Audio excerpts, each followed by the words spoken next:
but I really was very entrepreneurial, and I really wanted to get away from the structure of a big firm. So after 10 years, I wanted to set up on my own. I wanted to set up my own company, my own business. I had started investing in real estate. I liked the investment world. I didn't know a lot about it, but I certainly knew that I wanted to have my own business. So after 10 years at Deloitte Touche, I left. I set up my own practice, my tax business. And then after a few years, the tax business was growing well. Everything was good. And then I expanded the tax business and added financial services. And I did that because most of my tax clients were asking me about their investments. They would get pitched for investments, and they would come to me. I wasn't even an investment guy, I was a tax guy. And they would say, Gerry, what do you think about this investment that someone is pitching to me? And I would say, I could have said, well, I don't know, I'm a tax guy, I'm not an investment guy, but I was interested. So I would dig into these offerings that these clients would come to me with, and I would give them my opinions. And I got really, really interested in all these different investment things.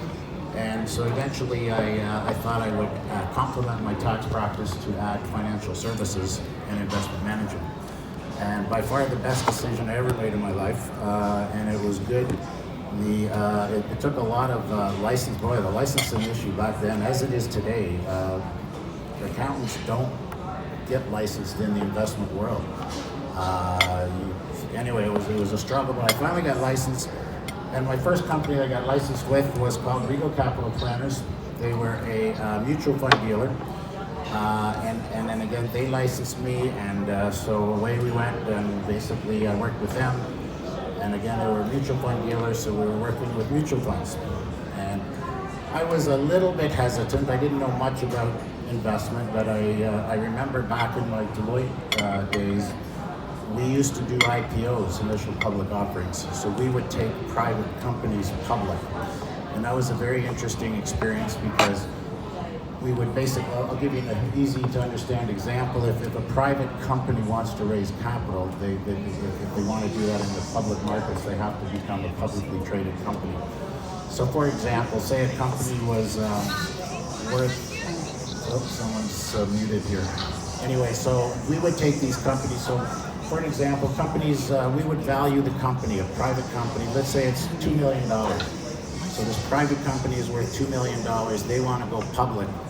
So our value came in at $2 million. We would issue 2 million shares.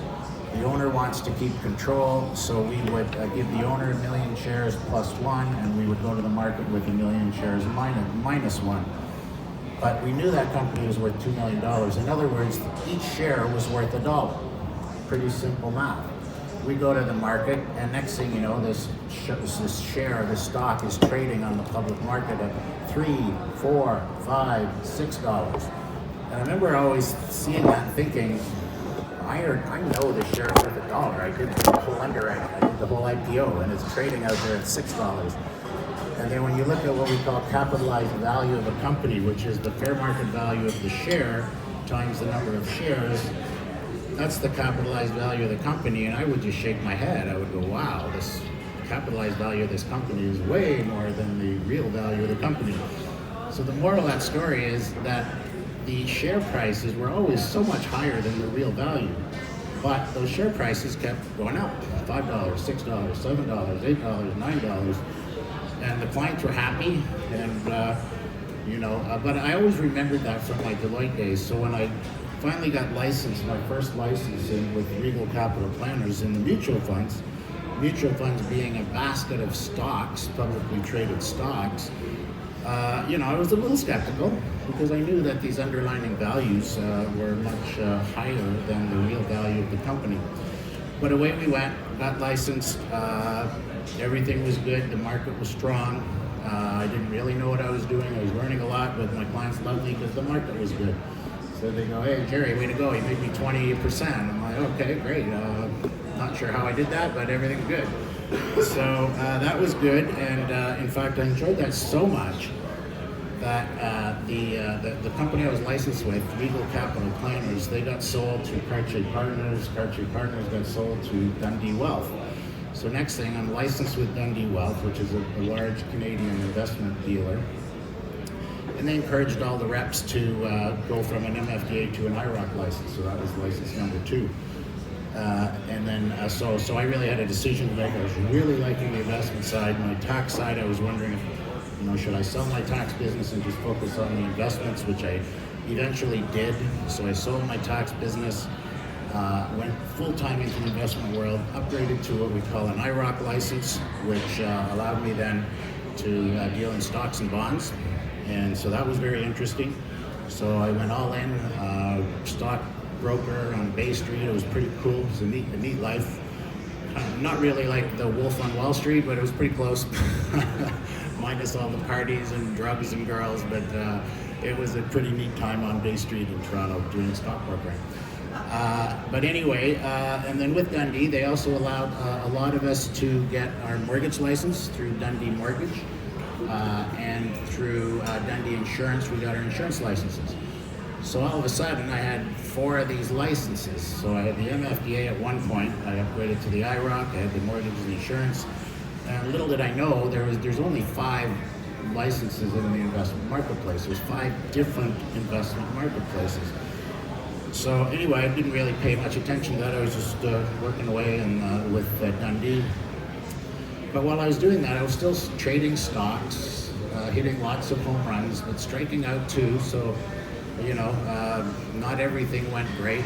But on the side, I'm still buying real estate. I'm buying another rental property and learning more about real estate investing, and realizing that, real estate investing is pretty simple to understand. You buy a rental unit, you put a tenant in there, you collect the rent pays down the mortgage, and you've got some cash flow from the rent, the house is going up. And I kept saying to all these people on the investment side, on the MFDA and IROC side, I said, why can't we do more real estate investing for our clients? And they're like, no, real estate's risky, you don't want to do that, keep them in stocks. So the longer you're in that game, you're starting to get more skeptical, and it's like, okay, I'm getting it here. They just want to keep everybody invested in the stock market because they're making a ton of money. Okay, whose interest are they putting first, the clients or theirs? So I really started wondering about all this stuff, and anyway, so then I eventually got so skeptical about the stock market that it's like, okay, you know what, I don't want to deal in stocks. The real estate thing looks really good. Let's really go full steam into the real estate. So I realized in this in the world of private equity, okay, which I hadn't really dabbled in at that point, there were a lot of real estate opportunities. Okay, real estate income trusts, one of the best things I've ever found. So anyway, I went and got my license with Pinnacle Wealth, which is an exempt market dealer, and we're licensed to do private equity. And all of a sudden, I realized that I had been licensed with every license available in the investment industry. And I thought, oh, that's pretty interesting. Then I find out I'm the only person in Canada that was a CPA and had all these different licenses. And I say that not to be boastful, but I say that to kind of lend credibility to the next comment, is that when I figured everything out, I became really, really skeptical, and I realized that the investment marketplace is really not operated in the best interest of clients. It's really self-serving for the investment industry. So I really thought that was a problem, and I really thought I wanted to do something about that. And I couldn't do it with a license. When you hold a license, you're kind of, the company licenses you, they tell you what to sell, they don't sell anything else, tell us what we sell you, tell you to sell. And I really thought there was a better way, and I really wanted to change the way investment advice was dispersed. So I know I couldn't change the investment world, but what I could do is start a company that provided investment services and advice much differently. And I also knew that I could provide education for people to better understand this stuff. So I was really interested in trying to explain the marketplaces to everybody, how it worked, how they could be better served, as well as create a company that did all that. So that really is that's how I started my company, Canadian Investment Services. I started that a number of years ago, and that's what I'm operating now.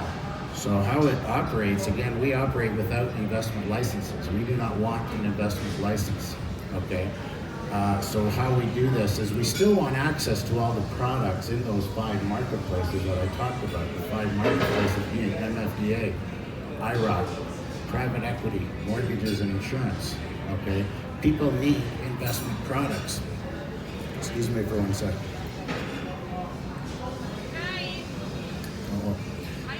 People need investment products. So we want to be able to access them. And all through my journey in the licensed investment marketplace, we never saw a lot of real estate. Lots of clients wanted real estate. Lots of clients were owning their own rental properties, but they wanted more. They wanted to get involved in fix and flips, real estate joint ventures, real estate limited partnerships, assignments of purchase agreements, all this real estate stuff that some people were doing. The people who were relying on advisors weren't getting that information. So when I created Canadian Investment Services, I thought, okay, so let's create a company that we can go and access all those products in the investment marketplace. And we do that through licensed advisors. So if somebody wants something from an MFDA, we just use a licensed advisor to access that product. If we want an IROC, we use a licensed advisor. If we need private equity, we use a licensed advisor. But it also allows us, without the licenses, we can also focus on all kinds of real estate related investment opportunities that most people want. So it's a very unique approach to investment management, investment planning. So all of a sudden, by doing so, we were able to offer clients real estate investment opportunities. We were able to create, in Canadian Investment Services, we create a lot of our own real estate structures. We do fix and flips, okay, for those clients that want it. We've done 4 in the last couple of years in Toronto. We buy a house, we knock it down, we rebuild it. We use clients' money to create joint ventures. To do that, we also just recently closed an apartment building, a 29-unit apartment building with our investors, okay? So those are things that we can do on the real estate side. And the great thing about getting involved in the real estate community is networking with other real estate people and also learning the power of using other people's money. If you're going to be a real estate investor, you need to know how to use other people's money.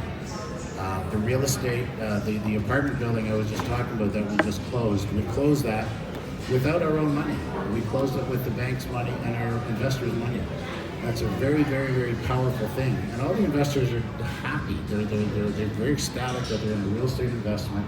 We've structured it for them. These are things they can't get in the regulated market industry. So with Canadian Investment Service, again, we like to say we have access to all the investment products that anybody would ever want, but we don't sell anything, okay? So we've actually morphed into as much of an investment company as an education company. So we believe that if we educate the people, then they're in a position to decide what type of investment product they want. And that's very important and that's very powerful. And you don't get that with the licensed advisor industry. So that's an important part of our business. CIS, Canadian Investment Service, equals EIS. You'll find that on our website, EIS, education, information, selection, product selection. Clients need investment products. Okay, those investment products really come from 3 places. 1, the traditional investment marketplace that I've mentioned, MFDA, IROC, private equity, mortgages and insurance. That's one area that we get investment products. Another area that we get investment products from is the real estate investments that we create at Canadian Investment Service. Fix and flips, limited partnerships, LPs, signing real estate contracts, mortgage lending and RRSPs.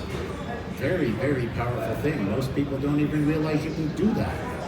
And it surprises me. I'm like, when I find out they don't even know this stuff and they've been working with licensed advisors and they don't even know this stuff, it's concerning. Okay? People are not getting the information that they should get and the right advice. So we've really morphed into a education company as well as an investment company. But the investment side of our business, we really focus on real estate related investments. which is a good segue into talking about real estate related investments. And I certainly myself, I love real estate investments. Anything so far that we've touched on real estate has gone extremely well. And it's also a great way to protect capital. Okay, another complaint I have about the normal investment advisor regulated market is they put the rate of return ahead of the protection of capital. Okay, what I mean by that, I call it chasing returns. So hey, invest your money with me, we can make 10%. We call that chasing returns. And certainly back from my days as a stockbroker, when we looked at these capitalized values being really high compared to the real value of what these investments are, I kept thinking, these people, their capital is not properly protected. So when you start to understand real estate, the right type of real estate, there's good real estate and bad real estate, but there's not much that protects your capital better than good real estate. So at Canadian Investment Service, we kind of do the opposite of the investment industry, where the investment industry will put the rate of return ahead of protection of capital. We put protection of capital ahead of the rate of return. So if we can properly protect your capital, most of these real estate projects that we do, we're not pie in the sky rate of returns. We're not saying we're going to make you 20, 30, 40%. But if we can make you 10% with your capital properly protected, that's a pretty good, and most people are very, very happy and satisfied that without the ups and downs of the market, you're consistently getting 10%. And two of the ways that the two most popular, my favorite types of investments, one is real estate income trusts, and I'll explain that in a little more detail, and also private mortgage lending. We've done a ton of private mortgage lending.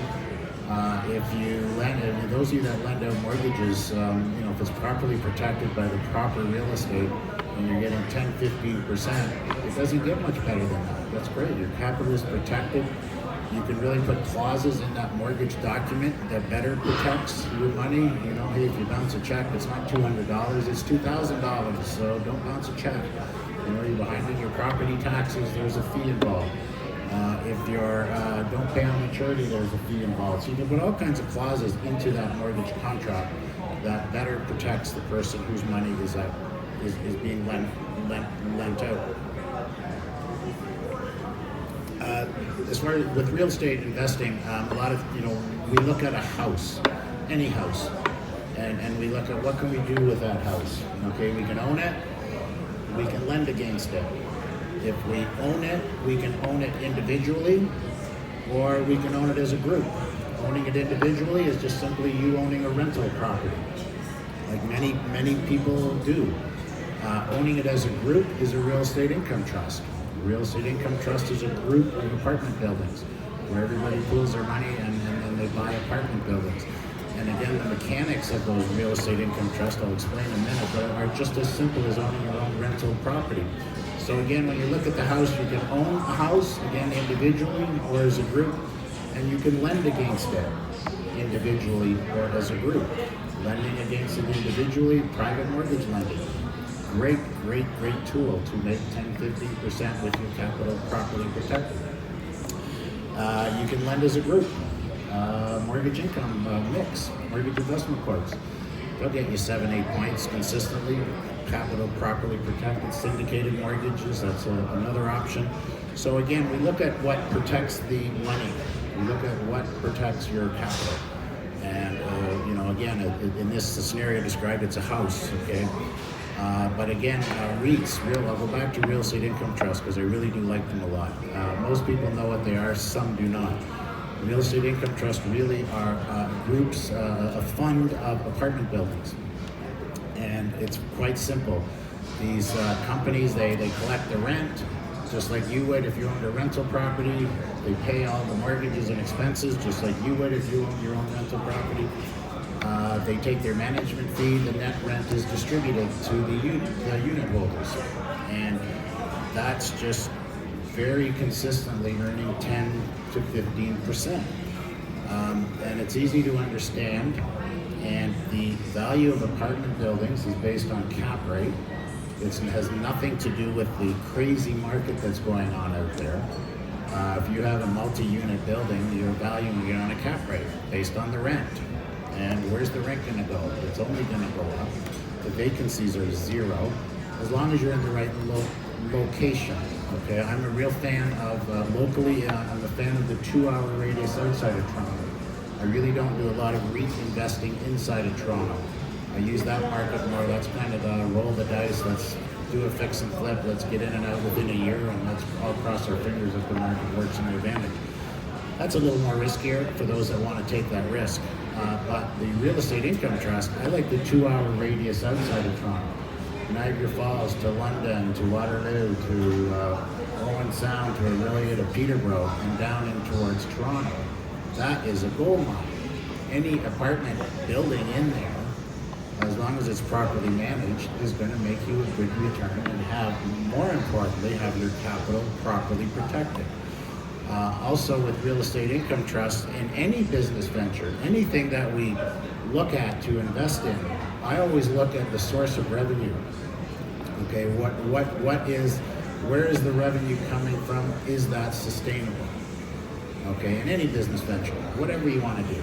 And then when we look at real estate income trusts or rental properties, the revenue stream comes from rent. Pretty simple. That's pretty sustainable. I know I own a bunch of rental units, and whenever a tenant moves out, I have 25 people who want it at a higher price. So that revenue stream is very sustainable. We know it's going to go up. Even if it went down, it's not going to go down to the point it jeopardizes our investment. It's just not going to happen. So that's why I really like, the real estate income trust. Also, the other thing that we learn with real estate investing, borrowing money. Okay, it's a mindset. There's good debt and there's bad debt. You cannot have enough good debt, but it's a mindset. I was brought up in a household where my parents kept saying, don't buy anything until you can afford it. Like, don't even go get a mortgage for a house. Save up all the money to buy a house, And I'm like, Mom, Dad, I love you dearly, but man, you cost me a lot of business with that mindset, right? It is so wrong. So once you figure that out, then you realize that you cannot have enough good debt. I just met with a client a couple of weeks ago, and they spend 6 months of the year outside of Canada, and they hold a whole bunch of rental properties. And I'm like, man, good for you. That's awesome. What a great life you have. And he goes, the more debt I have, the more cash flow I have. So he says, the thought of paying down debt just doesn't even exist in my world. And it's a mindset. It's really a mindset. You got to get over that whole shock. I know when we bought that apartment building, it was kind of interesting. It's in Brooks, Alberta. I've never been to Brooks, Alberta. I've never seen this apartment building. I've never touched it. I've seen it on video. But with the right mindset, that doesn't concern. So you get the right building report, you look at the numbers, everything works, let's go, let's execute. So it really is a mindset. People need, real estate investors need to understand borrowing money. Okay, there's kind of three doors we go to borrow money: door A, door B, door C. Door A is the banks. They're 2.5% money. Okay, we all want the banks 2.5% money. The problem is the banks are what I call CRA banks. CRA dictates what they can lend out and who they can lend out to, and they only want to lend out to people with really nice tax returns. And as a creative accountant, I don't like seeing a whole bunch of high numbers on a personal tax return. They don't even look at corporate tax returns. So the banks only give away so much of their 2.5% money. After that, we go to the B lenders, okay, and that's where my good friend David comes in. We deal with mortgage brokers. Once the bank has shut us down, we go to a mortgage broker. People like David deal with 50, 60 different lenders, okay, and each of those lenders have different criteria, and at different times will lend against different assets. So once we run out of door A, we run over to the Davids of the world and say, get us some money, figure out where to get it from. And they do. David pulls rabbits out of his hat. So we always can get money from David to buy these properties, most of the time anyway. But anyway. Show me the money. Show me the money, show me the money. But there's a fourth way to get money. And this is the whole key to real estate investing. I'll repeat it again. OPM, other people's money. my God, you got to figure this out. If you're going to be a real estate investor, boy, you got to learn how to use OPM. And it's easy, okay? It's called trust. They need to trust you. People need to trust you. People need to believe in your vision. People will give you money. And a lot of times on an equity basis, okay? A lot of the deals we do, we bring in OPM money, either on a lend, on a borrow, or on an equity basis. And on an equity basis, it costs us nothing. OPM, nothing, no cost. We have to share the profits with them, but that's okay. That's great. So OPM is powerful, and I encourage every real estate, if you really want to get into real estate investing, you really got to expand your network. Tell everybody you know that, hey, we invest money. What do you do? Oh, well, we invest in real estate. Okay, they'll get interested. Okay, now all of a sudden you're going to find your neighbor or your person down the street has $200,000-$400,000 available to lend in your project. You got to be able to facilitate that stuff. That's powerful, and that's how you really build up a portfolio. And again, I go back to what my friend said a couple of weeks ago. The more good debt you have, and it can be OPM debt, you create cash flow from that debt. So the more debt you have, the more cash flow that you create.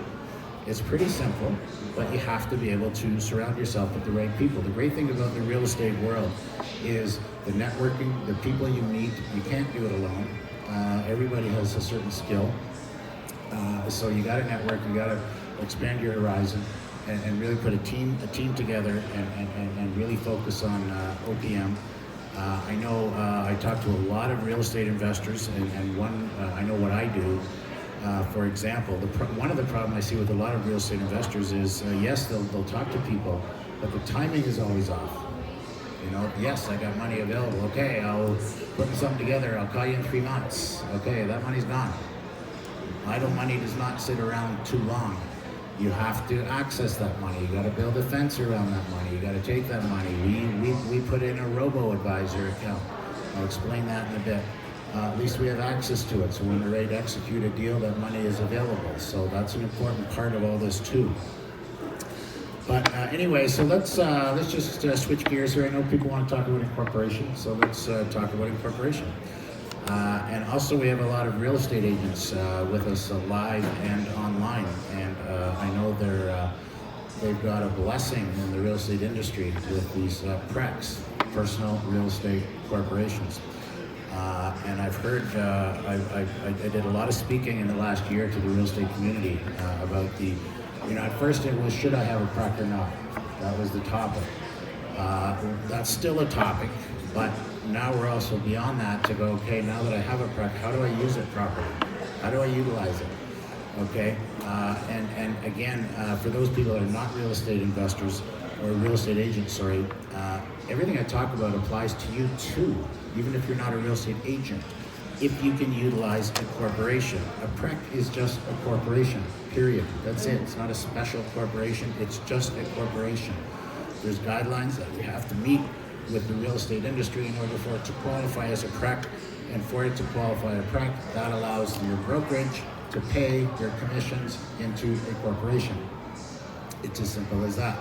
And the beauty is, we always like to have that income flowing into a corporation. And when we compare tax rates, I always look at people, individuals. 20%, 30%, 40%, and 50% is an individual's tax bracket. Okay, and a corporate. So if you earn $0 to $50,000, you're in a 20% tax bracket. If you earn between $50,000 and $100,000, you're in a 30% tax bracket. If you earn between if you earn between $100,000 and $150,000, you're in a 40% tax bracket. And if you earn over $150,000, you're in a 50% tax bracket. So I look at everybody in 20, 30, 40, 50. So what tax bracket are you in? Without a corporation, any business, be it a realtor, be it any business, you're going to have your sales minus expenses equals net income. That net income is going to go onto your personal tax return. What tax bracket are you in? It's pretty simple. But if we have the ability to flow that income through a corporation first, whether you're a real estate agent or anybody else, a non-real estate agent, the corporate tax rate is 12%. Okay, 12% is pretty low. That's pretty good. Okay, so there's a lot of benefits, and the general rule of thumb is whether you should incorporate, whether you're a real estate agent or not, or just someone running a business. The general rule of thumb is if you make more money than you need to live on. If you make sales minus expenses equals net income, that's the income you earn. If that happens to be $100,000, and if you only need $60,000 to pay your personal expenses, you have what we call excess earnings. In a corporate world, it's called retained earnings. Now we're saving money because that money can stay in the corporation. We pay the 12%. We earn what we call 88-cent dollars. Okay, that's a great thing. Also, where am I going with this? The other thing that's really on the radar these days is Canada Pension, and it relates to incorporations. How? I'll explain. Okay, so if we have the ability to channel our income through a corporation, again, it goes in the corporation, same logic, sales minus expenses equals net income. That net income is now in the corporation. Now, we have to take some money out personally. Okay, we have to characterize how that money comes out of the corporation. Is it a salary? Is it a management fee? Is it a bonus? Is it a dividend? All these characterizations have different tax consequences. To simplify it all, it's either we either take the money out as a salary, or we take it as a dividend. If we take it as a salary, we have to pay Canada Pension. If we take it out as a dividend, we do not have to pay Canada Pension. Canada Pension is set to increase 10% on January 1. If you earned $50,000, sales minus expenses equals net income. If that number is $50,000, if we apply our Canada Pension rate to that, it's almost $8,000. Crazy, nuts. It's expensive. Okay, that's if we either pay ourselves outside of a corporation, or if we go into a corporation and we take a salary out, we're going to pay $8,000 of Canada Pension. That's nuts. If we pay ourselves by way of a dividend, we pay zero Canada Pension. We've just saved $8,000. Okay, now, with that said, Canada Pension, what you collect at age 60 or 65, depends on what you put in. So if you never put money into Canada Pension, you're not going to be able to collect anything. Is that good or bad? Well, both good and bad. But Canada Pension, sorry to say it, is one of the biggest rip-offs there is. If you put all the money, if you started putting into Canada Pension from, I think it was 1966 they started, till a retirement age, you would have earned anywhere from $1 million to $1.5 million in your Canada Pension. And you take it out, and I think we averaged out, if you live to about 125, you're starting to win that game. Okay, in other words, they're giving you much less than what your money is worth. And it's even worse if you die. When you die, sorry, we all die. Sad story, my good friend, my referee buddy, refed with him forever, he just died, 64 years old, didn't collect one penny of Canada Pension, contributed his whole life, so he'd have over $1 million, somewhere between 1 million and 1.5, didn't collect a penny. His son came to me, he got the Canada Pension death benefit check of $2,500. And he came to me and he goes, Gerry, what do I do about getting the rest of it? And I said, well, there's nothing you can do. There's your $2,500. So the moral of the story is, I've never really found anything that's government promoted or supported to be a really good source of retirement income. All these things they want us to do seem to blow up. I hate RSPs. Can't stand RSPs. Okay, and that's a bold statement, because 99% of the investment advisors put money into RSP, save tax, save tax, save tax. Whoa, you're not saving any tax, you're deferring tax. Okay, you're deferring tax into later on in life. Where you really save tax is we go back to the tax brackets, 20, 30, 40, 50. If you can save tax at 50% and pull it out at 20%, hey, now we're winning.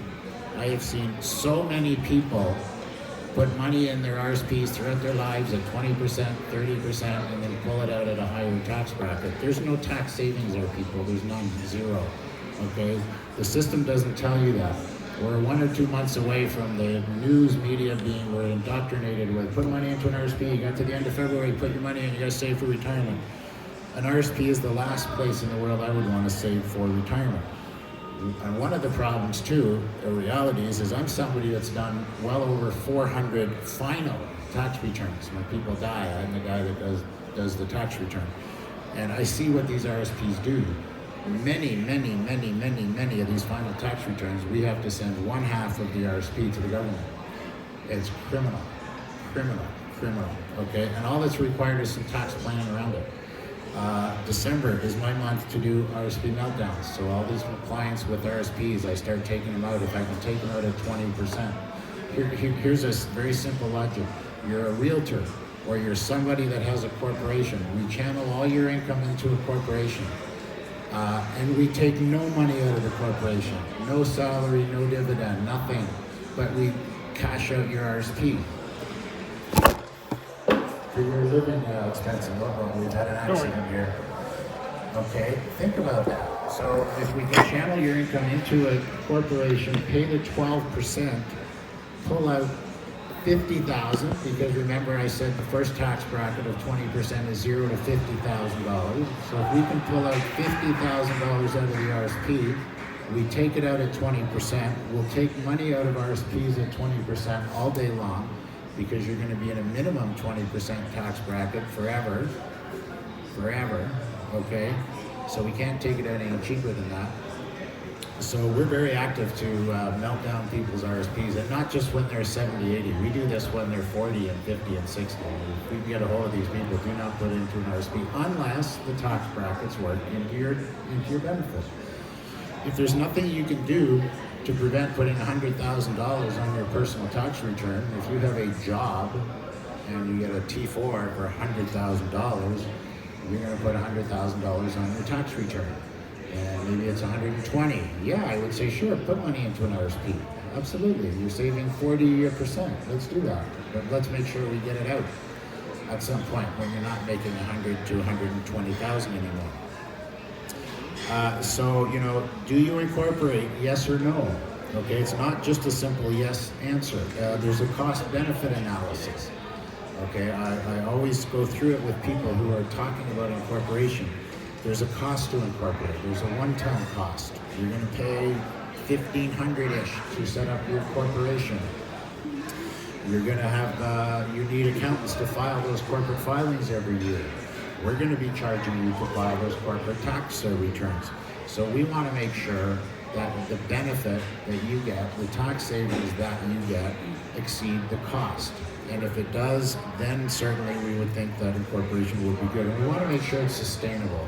We don't want to just make sure the cost benefit works in your to your advantage this year and maybe not next year. So we want to make sure that you're active, your revenues will remain. And in most cases they do. Certainly with the realtors, if they're active in the business, their incomes are going to be the same or probably go higher. They might have a hiccup in 1 year or something, but they'll get back up there. So in most cases, I know when I was doing all these presentations in the real estate industry, I kept hearing people say, wow, if you don't make $200,000, there's no point in incorporating. I'm like, oh my God, wow, that is so wrong. Okay, it's so wrong. To me, you could probably save money at $50,000. If you're a realtor that sells 1 or 2 homes a year in order to finance a vacation down south, don't bother incorporating. If you're a realtor that does okay and above, you're a prime candidate for a corporation, a PREP, personal real estate corp, which is the same as just an incorporation. So, and also, yeah. Remember, somebody had a question about if you sell your rental property, how do you avoid paying tax? Yeah, we're getting to your okay, tax. Good. David interrupted us. We're not David. Anyway, now you lost my train of thought. Okay, anyway, so in a corporation, so we, Canadian Investment Services, corporations are, to me, great vehicles to build for your retirement income. I don't want an RSP. I want money in my corporation. I want assets in my corporation. I want real estate rental properties in my corporation. So we use these corporations to build up your assets. There's so many ways that we can get money out of your corporation in your lifetime, and especially in your later years. There's so many things that we can do to get that money out at very, very low tax rates. When you compare that to RSPs, there's only one way we can get it out, and that is a withdrawal. We get a tax slip from the company, and it goes on our tax return, and it gets applied to our tax bracket. So we want to understand that, and in more cases than not, it doesn't work to our advantage. So again, having a corporation, using that corporation, not only save tax, but to use that as an investment tool. All that we talk about for real estate investing, everything we talk about can be done through a corporation. Again, if we pay 12% tax, we're keeping 88-cent dollars. We love corporations because we can build up 88-cent dollars, okay?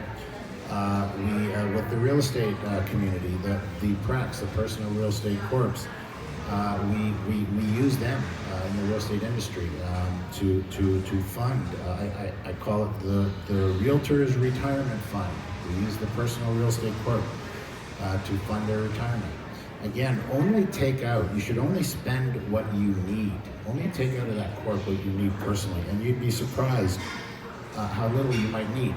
For example, again, the magic of dividends, okay? If we can channel your income through your corporation, if we take it out as a salary, we have all these Canada pension things, we have these issues with that.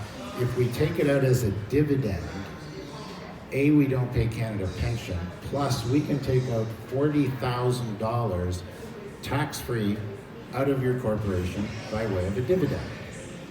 Okay, tax-free. We can write ourselves a check from our corporation, free. Okay, and we do that because if the income flows through the corp, sales minus expenses equals net income. If we pay ourselves a salary, that net income in the corporation is reduced. It's a deduction. But if we pay ourselves a dividend, the net income is not reduced. We pay the 12% tax. We're left with 88-cent dollars. We pay a dividend from that. The tax system says, oh, you're paying money from money that's already been taxed in the corporation. And that's what a dividend tax credit is. So the tax system prevents double taxation by giving you a dividend tax credit on a dividend that you take out of your company. And without getting into the deep details of it all, you can pull out $40,000 out of your corp without paying a penny of personal tax. Your corporation has paid 12%, but that's better than the 20, 30, 40, 50 that each of us pay. Way better. Okay, so that's a very, very good thing. Plus what we do with a lot of the realtors and a lot of people that have corporations, you can pay yourself a reasonable allowance out of your corporation for your car, for your office and home, that is not taxable. Okay, not taxable. So just use an example. Say you pay yourself $1,000 from your corporation for the corporate use of your personal car, and you write another $1,000 out of your corporation each month for the corporate use of your office and home. Okay, so now we're pulling out $2,000 a month. That's $24,000. That is non-taxable to you, deductible to the corp. So we've just pulled out $24,000 tax-free. Now we take out a dividend tax-free, $40,000. We've just pulled out $64,000 out of our corps tax-free. That's pretty good. Okay, and if any of us fall into that category that we can do that, then it's a no-brainer. You should incorporate because the cost-benefit analysis will greatly work to your advantage. Now, those allowances that we take out, they have to be reasonable. Okay, CRA has to agree that they become reasonable. Okay, so those are discussions we have. They have to be reasonable, and we deal with that. Maybe it's $500 a month, maybe it's whatever. Maybe we want the corporation to own the car. Okay, that's a whole other thing. Corporation can own. We have to be very careful in a corporation that it does not own assets that we use personally. The reason the corporation has a low corporate tax rate is, in theory, to allow the corporation to retain more money so it can reinvest in the corporation, grow the company, hire more people, build a business, and ultimately hire more people. So the government, the tax system is generous with that corporate tax rate, but we have to be very careful that we're not using that money for personal assets. Okay, that's why when people say, oh yeah, I've got a corporation, I put my house in the corporation, I'm like, oh my God, that is so wrong. Okay, so without getting into a deep dive, be very careful not to use or hold personal assets in a corporation. What else? Let me just see here. Investment vehicle. Now, the government threw us a curve, okay, a really bad curve. Damn that Bill Morneau and Justin Trudeau, okay, because what they did a number of years ago is they saw what we were all doing, keeping money in the corp, building up assets in our corp, and using corporations as our retirement plan, okay, and they caught wind of all this. So they put a rule in that if you earn $50,000 of passive income in your corporation, you start to lose that nice 12%. Okay, so let me explain that to you. Let's just say in a perfect world, we have a corporation, we're putting our income in there, we pay 12%, and we're growing our asset base. We have 200,000 in there, 300, 400, 500, 600, $1 million, $2 million, $3 million. At that point, we would want to set up a holding company, a second company, where we flow all that income up to the holding company. But just from an understanding point of view, say we had 500,000 in our corporation, and we lend it out as a mortgage at 10%. 500,000 times 10% is $50,000. That $50,000 is what we call passive income. Passive income does not get the 12% tax rate. It gets the 5-0 tax rate, 50%, okay? So there's a lot of planning around making sure we don't have passive income in the corporation. But if we have $50,000 of passive income in the corporation, we'd start to lose the 12% on the other income, on the active income. So picture your real estate income, your business income going in the corp, you're paying your 12 points, you're building up all this money, you lend out a $500,000 mortgage at 10%, you make $50,000, and next thing you know, we start to lose our 12% corporate tax rate. So that's not good. So they really have thrown a curveball at us, and it's not, we can't stick handle around that by just moving money up to a holding company. The same problem applies up in a holding company. So it's a problem, and it continues to be a problem. We're very upset at the government to do that. It makes no sense. They're really killing the small little business person that's trying to do these strategies to, build for their future. They could have easily added another zero to that and say, hey, if you make $500,000 in your holding company, all right, sure, start taxing them. I've always said the tax system should really be better designed to allow us to, have a nice life, have a nice house, have a couple of cars, have a cottage, maybe a boat, maybe even a place down south, then start killing us with taxes. There is no recognition of the assets that we own on a personal tax return. It's crazy. On a corporation, we have to deal with the balance sheet, the assets you have, the liabilities the corporation have. On a personal tax return, they don't care if you get a gazillion billion dollars in assets. You're paying the same tax rate as a poor person that's homeless. It's ridiculous. But anyway, it is what it is. The 50,000 passive income, the only solution to that problem is we got to get the money out of the corp. Rent passive. Sorry? Rent passive. Is rent passive. Is rent passive? Yes. But I'm going to explain. That's my next topic. Coming on 50 minutes too. 50 minutes. Oh, I'm getting the axe here soon. Okay. The axe is coming, people. The way we get around the $50,000, we got to get the money out of the corp. There's only two things you can do.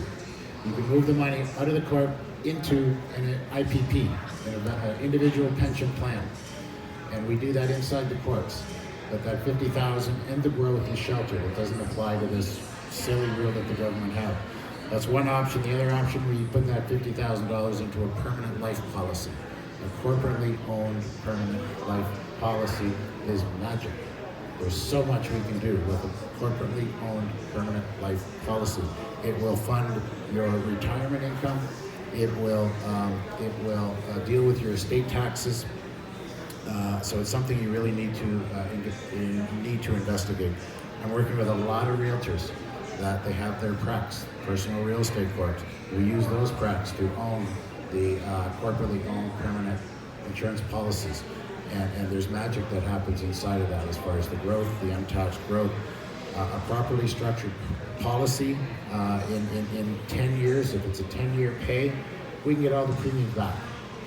You could literally be 10, 15 years after paying all this, get all your premiums back. You have paid absolutely nothing, and you've got a $2.5 million policy that you can not only draw down during your life, it will fund your estate taxes. It's a beautiful thing.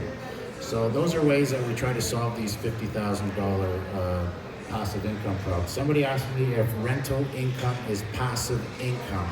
Yes. Okay, that's a big problem with all us real estate renters. It makes no sense to hold rental properties in a corporation from an income flow point of view. When we deal with corporations or when we deal with any asset, we look at the asset itself and we look at the cash flow it generates. People say all the time, oh, I've been told I gotta move all my rental properties into the corporation. No, do not do that. First of all, you gotta do it at fair market value. You're triggering all kinds of tax. You gotta pay land transfer tax. And now you got these rental properties in the corp creating passive income. No. What's a better way to do it? Keep the properties personal. Okay, you got to understand what net rental income is. Pretty easy. Gross rents you collect, the expenses you reduce it by equals net rental income.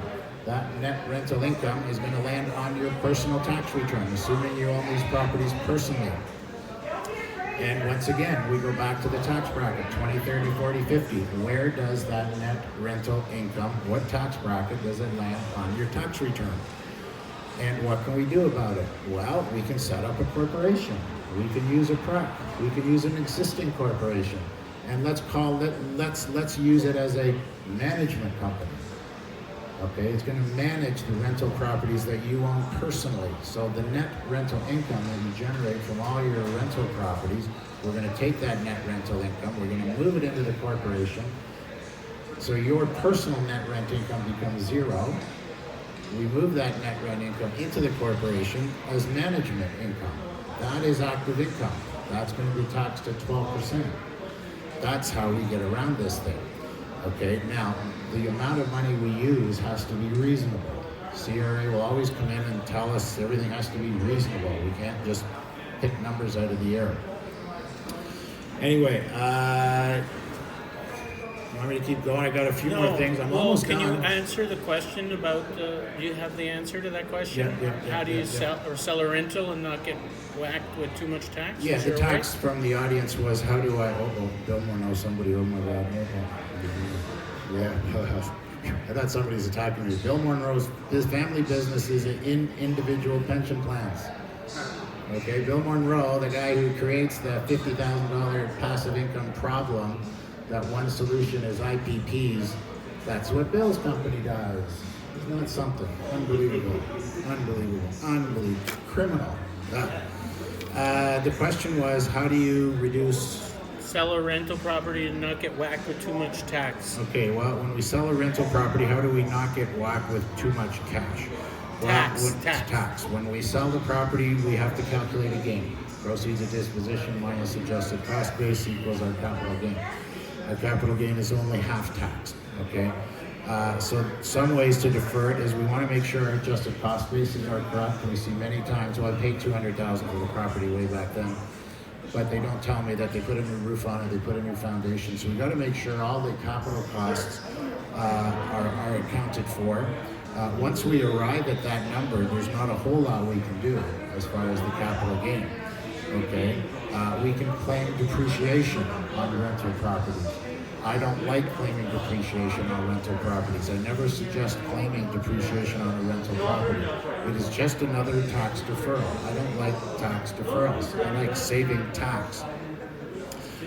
So another way to save some capital gain tax is if you do a vendor take back, if you hold back a mortgage. Okay, you can defer that capital gain up to 5 years. Okay, depending on how much of the vendor take back. And when we have the ability to defer, we have the ability to deal with tax brackets in different years. So maybe your tax bracket is high this year and it's lower next year. So if we can defer that income into another year, we're saving tax. I like saving tax. I don't really like deferring tax. Okay, so that's the answer to that question. So again, depreciation. I always say do not claim depreciation on your rental properties. There's other ways to reduce your tax. Capital gain. Another thing, if you have a capital gain, a lot of people, they have a capital gain. Then I find out they have a stock portfolio. And they've got a stock that they've lost money on, a lot of money on. Okay, crystallize that loss. Sell that stock. Now you've got a capital loss, which can be offset against the capital gain of your house, selling the rental property. So you got to look at all the things, all the tools that we have available. Gerry, do you want to see if anyone has questions in the audience? Any questions? We're at 55 minutes. Just put your hands up. But we'll have a little Q&A at the end, right? So so you can sell a stock that might be a bit of a dog, and then that can offset that capital loss can offset your capital gain. Be careful of what we call tax stop loss rules, which is if you sell a share, you bought it for $100,000, it's down to nothing. You sell it, you create a loss of $100,000, but you like the stock, it's going to come back up. If you buy that stock back within 30 days, you're denied your capital loss. So I don't want to go into a deep dive on that, but be careful that these are all things that you got to look at with your accountant and strategize how we save tax. I'll just kind of close up here quickly, but another thing that we do is financial planning. We're strong advocates of looking at the entire picture. One of the problems in the investment world, in the financial planning world, is with all due respect to a lot of the investment advisors, they don't have strong tax backgrounds. We see lots of investment strategies that really do not make a lot of tax sense. Accountants do not talk to investment advisors. Investment advisors do not talk to accountants, contrary to what should happen and what you think happens. It does not happen. Okay, so I've become a unique person as far as being an accountant and a financial planner, because a lot of the strategies we apply from an investment strategy relate to tax savings as well. If we can save tax, that's the same as making a return on your income. I mean, it's as simple as that. We should strive to do both, make the highest amount of rate of return, but also reduce our taxes by as much as we can. So we're very active in the financial planning. We actually believe that you should be part of the whole financial planning process. That's one big mistake I see in the whole industry. Where do people go to get their financial planning? 99% of people go to a licensed investment advisor. And what investment products are you going to get in your financial plan? Whatever they're selling. Okay, and that may not even be what you want. It may not even be what's suitable. Why wouldn't you give yourself the opportunity to put the investment products that you want? Have access to everything out there. That's what you put into your financial plan. Okay, but the problem is 99% of the people go to Investors Group, go to Edward Jones, go to Money Concepts and get their financial plans done. And you're going to get their mutual funds, you're going to get their stock portfolios in there. You're not going to get real estate in there. Okay, and then the other 1% will go and pay for a financial plan. They'll go pay $3,000 or $4,000 to get a nice bound financial plan, nice pretty, all kinds of charts. Here you go, here's your bill, see you later, good luck, bye. That's what we call fee for service, that they'll just literally, they don't sell products, but they'll charge you to do a financial plan. And so, once again, I'm like, okay, there's got to be a different approach here.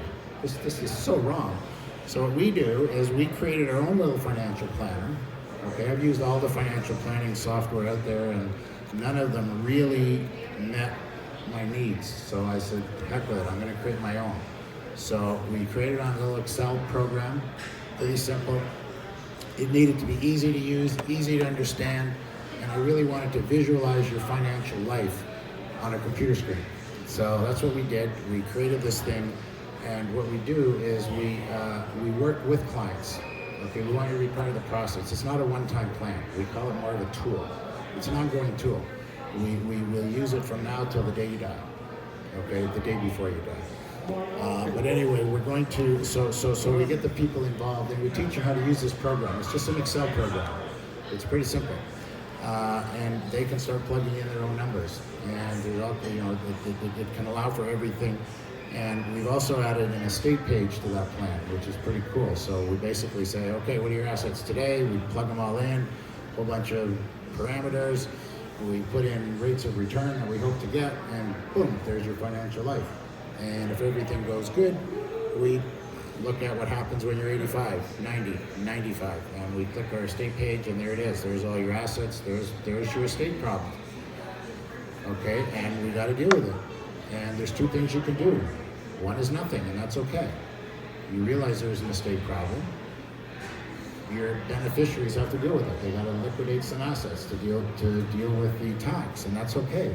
The other is we go back to that corporately owned insurance policy, permanent life policy. That can fund your estate problem, plus give you income for your life, plus do all kinds of other things. So that's a very, very powerful tool, and especially when you see it. It's one thing to talk about it, but it's another thing to see it. And it's another thing, I know when we finish a session with a client, we save the Excel program, I send it over to the client. By then they hopefully have learned how to use it a little bit. They play around with all the numbers. What if I make 5%? What if I make 7%? What if I do this? And then they figure out how to change everything, and by the press of a button, we see what happens when 80, 90. So it's a pretty cool little program. We call it Financial Vision, and there's a free version for people if they want. Okay, you literally go to our website, Canadian Investment Services, and you can click. It'll ask you if you want a free version of that planner, and you click, and boom, there it is in your inbox. So that's the free version, but we also have a version that adds a bit more real estate for real estate investors. But there's a lot of information about that on our website. Go to Canadian Investment Services. We actually have a financial planning club. There's a tab on there that you can find a lot of information about that. Almost done, David. Okay. So let's see what else. RRSPs I've talked about. Anyway, I guess that just a few other things. You want me to wrap up, or you want me to keep going? Well, we're over an hour now, so over an hour. Okay, I don't know how much people. All right, it's kind of a closing comment. So again, a lot of things we do. We've talked about different types of income: active income, passive income. Okay, we really need to what we call categorize the income that people receive. Okay, most of us that invest, if you're in stocks or mutual funds, you get interest, you get capital gains, you get dividends. So those are the ones that are very common to people. But return of capital, wow, what a powerful return that is. That you only get that in REITs, real estate income trust. What is return of capital? Well, remember we talked about real estate income trust. Gross rents minus the expenses equals the net rents, and they distribute it out to you. That is non-taxable. That's called return of capital. There's no tax on that. Very, very, very, very powerful tool. You only get that in real estate income trusts. So we use that a lot from tax planning because it doesn't hit your tax return. Okay, non-taxable income. It's a beautiful thing. Okay, it does catch up at the end. When you sell that investment, whatever income you receive for free reduces your adjusted cost base. There's a capital gain calculation without getting into the complexities of it all. What we've really done is taken out tax-free income for as long as you want it. When we sell it, when we do have to pay tax, it is converted into a capital gain, which means half of it is tax-free. So it's really, really powerful tool. In closing, again, we're advocates that people need to be better served when they're looking for their investment advice, looking for their investment products. We think you should have access to everything out there in the marketplace. If you want to go into the investment marketplace, there's those 5 marketplaces, separate marketplaces: MFDA, IROC, private equity, mortgages, insurance. You can get your investment products there. You can get your investment products through investment products that we create at Canadian Investment Services. We do a lot of real estate stuff, fix and flips, limited partnerships, joint ventures, lending, mortgage lending. We do a lot of mortgage lending in RSPs, all kinds of real estate related stuff. Or you can do it yourself. Buy your own rental properties, do your own stock brokerage account. We also strongly suggest that you're part of the financial planning process. Okay, we want to help you in that regard. We think it's a very powerful tool when you start to become involved in the process, not just once, not just twice, but on an ongoing basis. The whole financial planning process is not a one-time thing. It's an ongoing process that we adjust for different things happening in your life. So that's important. On the tax side, we strongly believe in minimizing your taxes. We find too many accountants, and I say this with all respect to my colleagues, they're not creative.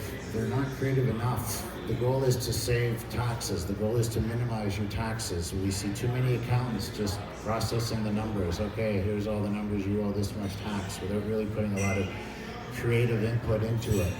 And you only get that when you start working in the investment and the financial planning side. So, we think it's a good marriage between the investment management, the financial planning, and the tax. So I think that's it. Bottom line is, again, Canadian Investment Service, we don't sell anything. We have access to everything.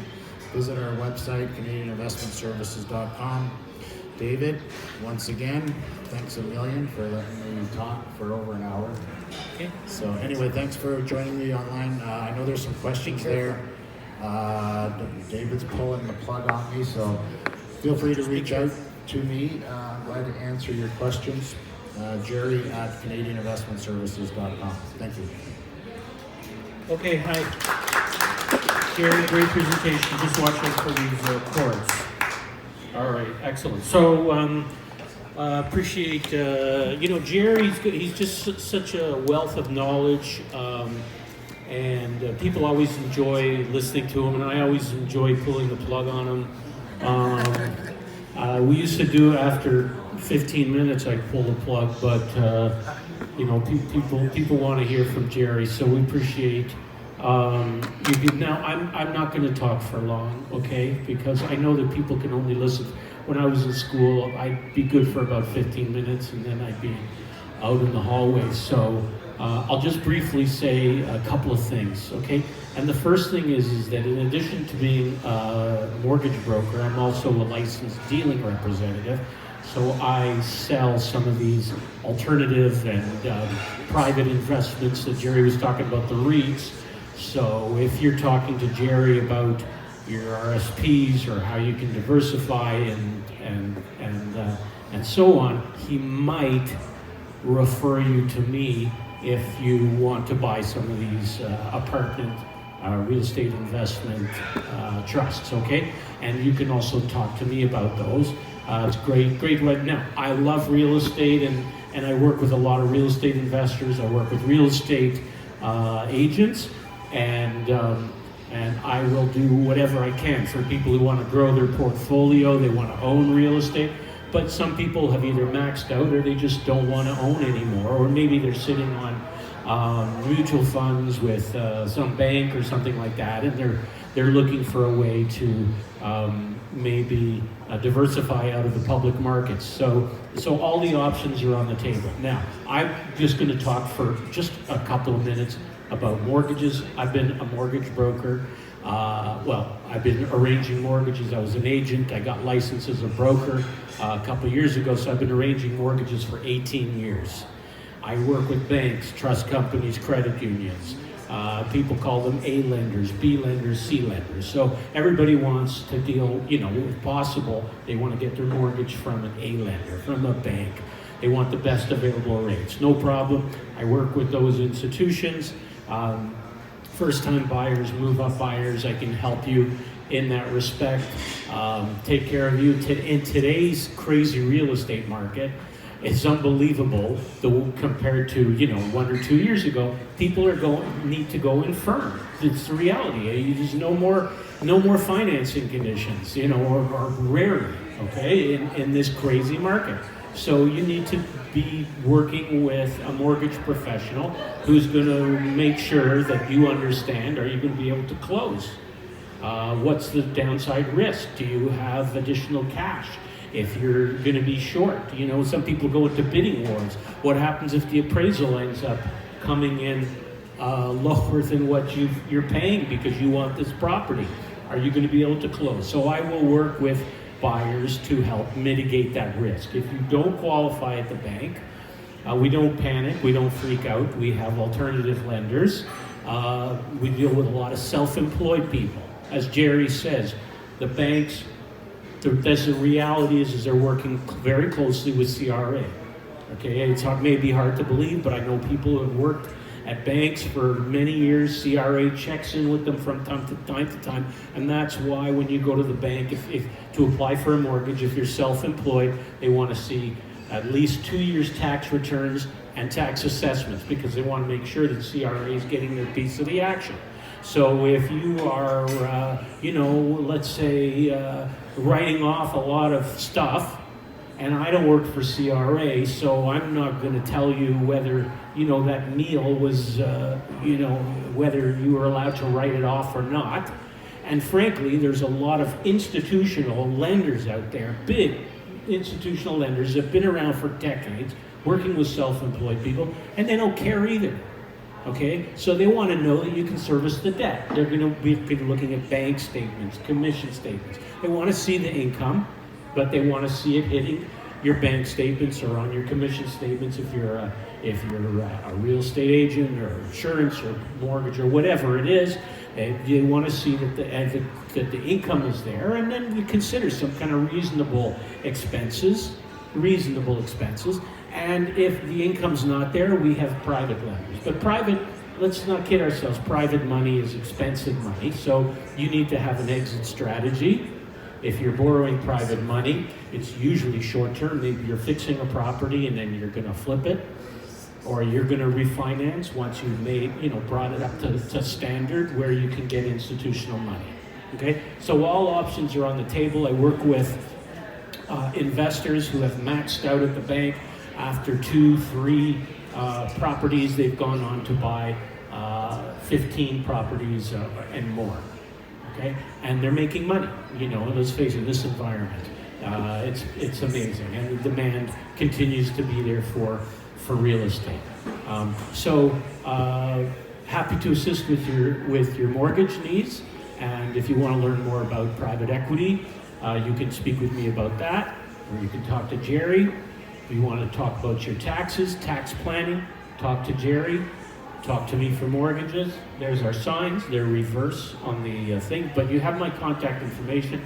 If you need Gerry's, send me an email. Hopefully this recording turned out well. We did have a wonderful device, which I tested about 10 times, and this thing was supposed to allow you to stand anywhere in the room. So instead, we're standing here close to the computer. So hopefully the folks at home have been able to hear us.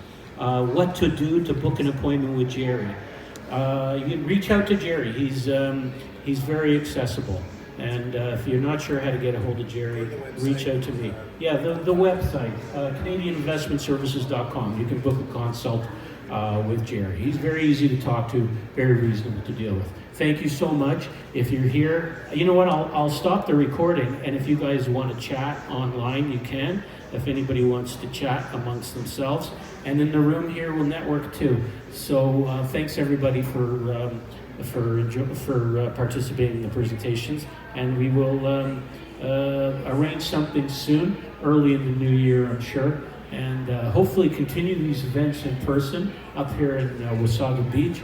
Gerry and I used to run regular events in Toronto. It's lovely to be up here in a new community. I encourage you folks at home, come on up to Wasaga Beach, either for one of our events or to see what the real estate opportunities up here in this area. Wasaga Beach, Collingwood, Blue Mountain is great.